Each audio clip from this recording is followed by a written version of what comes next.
And now, back to Hail Varsity Radio. All right, what's going on with the quarterback situation at Nebraska? McCord is in Lincoln. Fleming may be arriving tomorrow. And then you have on 3, Chad Simmons, the latest, their national recruiting guru. And you have the question that was floated out there about an hour ago with Georgia and Nebraska. So, what is going on? Is Nebraska in the running, in the race for Dylan Raiola? Again, the sequel. It ain't over. No fat lady is singing.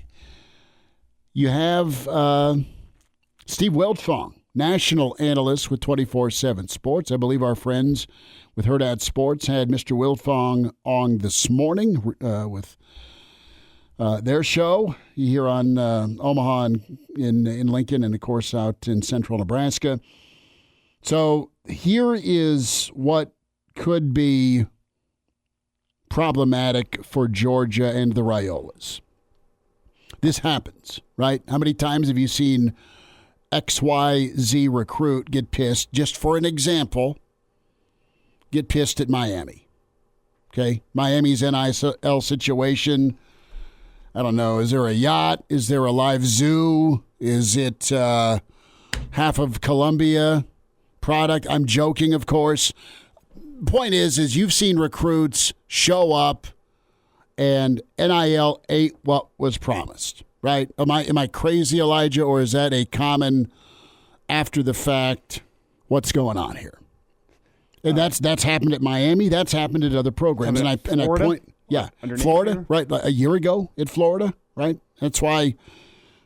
I believe it happened. That's why you had some That's why you had some defections from their signing class last year, and that's why you probably have a boatload of folks that are transferring out of Florida right now. I mean, the only place that really fully delivered on its NIL promises every time was SMU way back when. Right, and that was a payroll to meet, right? And that was illegal.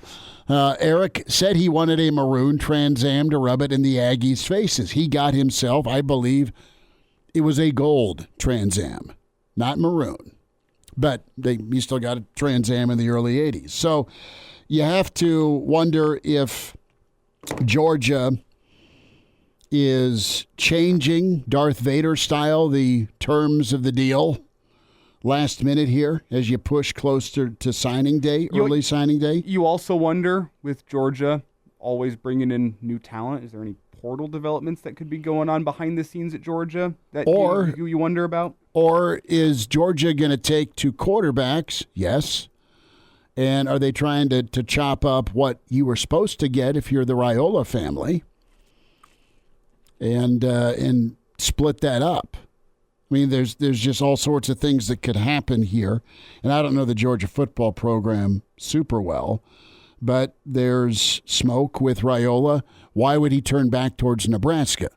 Well, it's got to be something that he liked about Nebraska and Matt Rule, first and foremost. And then it's got to be something at the 12th hour, potentially, with Georgia and where they're at. And our friends over at Huskers Game Day have nailed it, though, as they've taken to Twitter and posted a picture of Donnie Raiola and said, early frontrunner for NU Athletics, December Employee of the Month. Yes.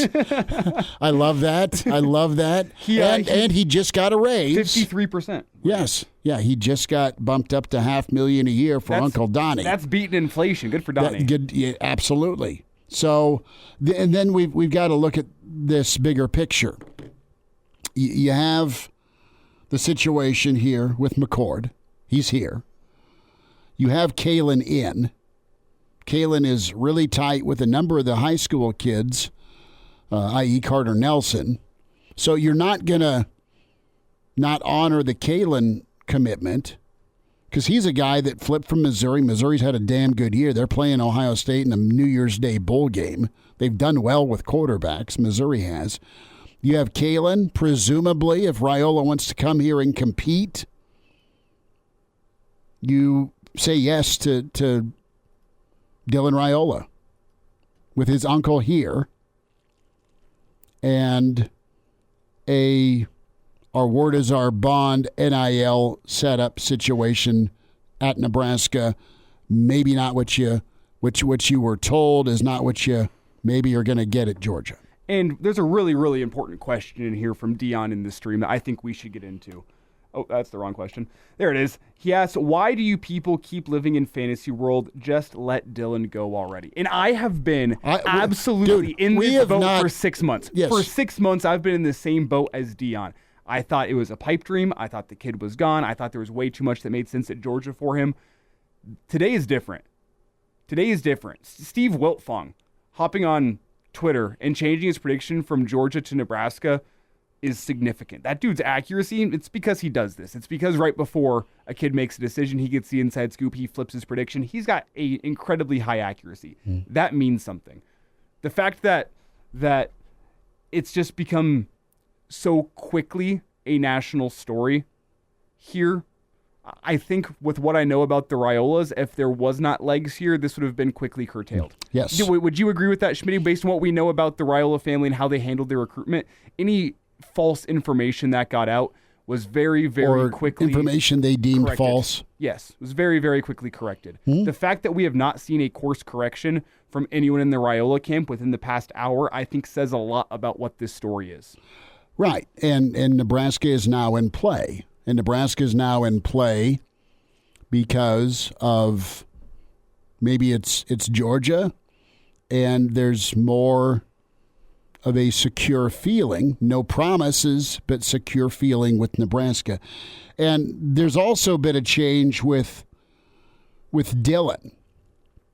And Dylan's been working with a new quarterbacks coach. And Elijah, you've got the info on the quarterbacks coach? Maybe. A little bit. Well, it's rumor mill stuff. Right, but you've got a guy that Dylan's working with that is a guy that works out and works with Mahomes and works with Baker Mayfield and works out and works with who else? Aiden O'Connell. Aiden O'Connell, okay. Guy's name is Jeff Christensen, former NFL coach. And again, this is purely rumor mill stuff. This is more rumor mill than anything I would say about what we've seen with Steve Wiltfong and there being an issue behind the scenes with the Raiolas in Georgia. But apparently some sort of connection between this Christensen guy and Matt Rule. Unsure what that connection is, but there is apparently something there. And maybe that is the part of the story that I think is potentially just conjecture, rumor mill stuff, cannot confirm. Mm-hmm. But I have heard that, and I think that's interesting. I think so, too, because Nebraska has wanted what? A quarterbacks coach. And we talked about that. We had a caller in back in hour one that asked about the effect of a quarterbacks coach and the effect on a transfer portal recruitment. But that has been in the rumor mill as well. The Nebraska's been looking to bring in a quarterbacks coach this offseason. Is it this Christensen guy? I have no freaking clue. But that could be where this story is coming from. It would make sense. But again, it would also also be a convenient rumor mill story to make up because of just the outside looking in. It does make sense. Well, we'll see. And Frank nails it. Frank is like, look, believe the 20th. The 20th. Can the 20th get here soon enough? That is when all your ink dries on your high school commits.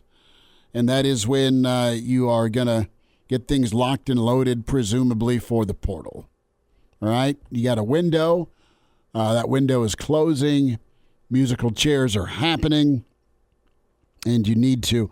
And Dion's asking, listen, stay loyal to Danny Kaye. He's been loyal to Nebraska. There's no issue there on loyalty. Nebraska is not, nor should they, move off of Danny Kaye. If Dylan Raiola shopping for a new home to come play quarterback, Nebraska can go, okay, we'll take you on here, but here is the deal. You got to go understand that Danny Kalen's been in with us from the get-go, and your job is the same as his job, is to go win a job next spring or a year from next spring after McCord's gone. Yeah, Scott says it in the stream. He'll still have to compete. That's very true. But that's for everybody that walks into the quarterback room. Extremely, yeah. You have to go and compete. But I think what the angle that I'm kind of looking at right now with this news story is Kyle McCord in Lincoln right now, a potential Raiola flip, the perception I think Christensen's in with McCord. Ooh, that's interesting. Is that late breaking news into the Schmidt hotline? What are the terms used in Game of Thrones? My birds tell me. Just the whispers. The whispers. Schmidt's playing the whispers. The whispers, yes. The master of whispers, if you will. I just look at it from the angle, though, less of who's going to be Nebraska's starting quarterback next year. I think that would play itself out. The angle I'm looking at this is the perception-changing nature that this would have for the Husker football program. It's always been nobody wants to go play in Nebraska. Nebraska's not a destination anymore. Nebraska's fallen behind the times in college football. They won't be relevant again. That's some of the national perception out there about Nebraska is, hey, you know what a damn good job from Rule would be? If you can get them to 8-4 in a bowl game. That'd be a damn good job. That'd be impressive. That'd be really cool. But look at the other side. I haven't finished my point here. If you bring in a guy that went 11-1 at Ohio State last season, that's your guy that's going to be your starting quarterback next year. And the heir apparent is 5-star, former number 1 player in the country, still a top 10 player in the country, Dylan Raiola. That's your heir apparent who you flip from Georgia. That does a lot to change the national perception for the 14 to 18-year-olds, the next Nebraska Cornhuskers. It does a lot to change that perception about what Nebraska is. It's changed the conversation. And you got to do that with your quarterback play. You got to do that on the field in wins. You've got to have dudes ready and available to go put a 2-minute drill together in the land of Troy in November against USC, in Columbus in October when Michigan and Nebraska hook back up. It's been lines of scrimmage. It's been defense. It's been running the football, yes, but you need a quarterback to go make a play or not and take care of the football for you. And what has Nebraska done? They had options at quarterback this past season, and they did their best with what they could with said options, and they got the kids ready. Well, you can still have those options, and it's okay to go get new options and get them ready, developed, and be a winning football program with the most important position on the field, the quarterback spot. Have more high-level options or coach your kids up to be those high-level options. And it's either 5-year or 5-star, all coaches have said, and you're going to have both potentially on campus here in Lincoln, a 5-star and a 5-year guy. What a day, Schmitty. And now, back to Hail Varsity Radio. Open phones here till 6. We'll try and catch up with Jay Moore as well, as we had some breaking news with Dylan Raiola. And Steven asked the question in the stream, if Dylan signs with the Huskers, will Elijah shave the stash? No, Steven. It's not baseball season yet. I got to keep it rocking. We may get Coach Darlington back in studio wearing a Hawaiian shirt to celebrate the day, since he recruited Dominic here to Lincoln. But yeah, I mean, you look at the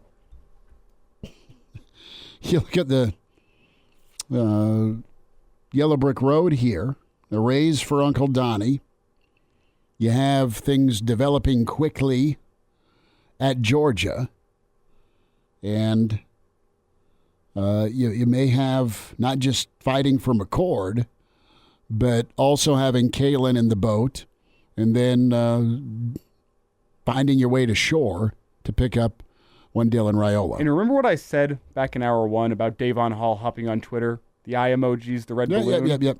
Question mark. Malachi Coleman also going on Twitter now with the eye emojis. What do they know? That is the question.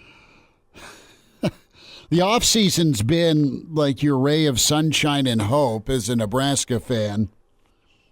And I get it, for a lot of years, right? It's going to get better next year because of hope. Hope is recruiting season. Hope is the portal. Hope is spring football. And your hope is almost gotten to the finish line with this season with almost 6 wins. And we have spent more times than not talking ad nauseum about the quarterback spot. And there's not a wrong answer in this situation except to not play the guy who wins the job and you see his best. That's your job as coach. That's your job as coordinator. That's your job as quarterback coach, to determine who can give you the best chance to win. And, find an offensive line and a run game that doesn't put it all on the quarterback. I don't foresee McCord when he comes to Lincoln. He's here, but you know what I mean. If he ends up seeing Nebraska as the fit for him with that NIL deal as well, you're not going to all of a sudden change Elijah into 5 wide. You're not going to go empty on 3rd and 2. We pray to God that doesn't happen again. What you're going to do, though... Hey, I feel better about going empty on 3rd and 2 if Kyle McCord or Dylan Raiola is back there. I tell you what. Wrong answer. No, you feel good that your O-line, that Uncle Donnie's coaching, is going to line up and maul somebody so you can get 3 yards, 4 yards, 6 yards. Or if you do throw it, give me a spider 2-wide banana. Find the old fullback in the flat. But this would be earth-shaking, and this would be conversation-changing because Nebraska would find your old, Undertaker gif and popping out of the casket with the whole Raiola thing. Listen, I think the kid's super talented. I respect the hell out of his dad for the 20-year NFL vet and great Nebraska player he was. And I respect that this kid has a ton of upside and talent. I mean, Georgia really liked him. I just don't.